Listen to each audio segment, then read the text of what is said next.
ব্যবসার সুষ্ঠু পরিবেশ চান প্রবাসী শিল্প উদ্যোক্তারা, আর দেশে বিনিয়োগের ক্ষেত্রে তাদের জন্য ব্যাংকিং সুবিধা, জমি সংক্রান্ত জটিলতা দূর করতে সব ধরনের সহযোগিতার আশ্বাস দিয়েছেন প্রবাসী কল্যাণ ও বৈদেশিক কর্মসংস্থান মন্ত্রী Nurul Islam BSc.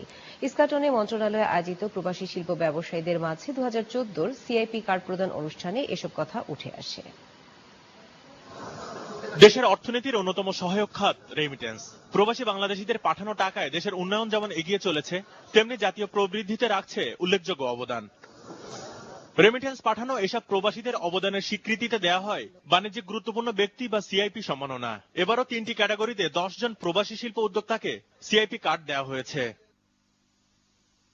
CIP card পাওয়া একজন সিলেটের মোহাম্মদ মাহতাবুর রহমান, থাকেন সংযুক্ত আরব আমিরাতে।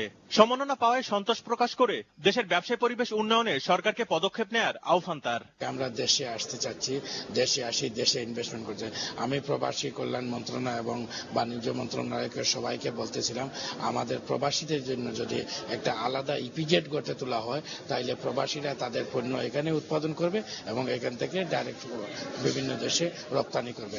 দেশের বিনিয়োগ পরিবেশ তুলে ধরে আরো বেশি বিনিয়োগে প্রবাসীদের প্রতি আহ্বান জানান প্রবাসী কল্যাণ মন্ত্রী। আপনারা এগিয়ে আসেন, আপনারা যদি বিনিয়োগ করেন, বিনিয়োগ করার জন্য কোনো ব্যাংকের প্রতিবন্ধকতা আসে, কোনো জায়গা জমির প্রতিবন্ধকতা আসে, কোনো সমস্যা আসে, এই সমস্যাগুলো আমি চিহ্নিত করব এবং ওগুলা আমি শুদ্ধ আপনি শুদ্ধ একসাথে গিয়ে ওগুলা মোকাবেলা করব। প্রবাসীদের রেমিটেন্স বাড়ানোয় উদ্বুদ্ধ করতে গেল বছর থেকে 25 জন থেকে বাড়িয়ে 90 জনকে সিআইপি কার্ড দেওয়ার সিদ্ধান্ত নিয়েছে সরকার। যা সিআইপির সঙ্গে 25 থেকে আমরা 90 জন। আনিসুর সুমন, নিউজ 9, ঢাকা। বঙ্গবন্ধু গোল্ড কাপের খবর।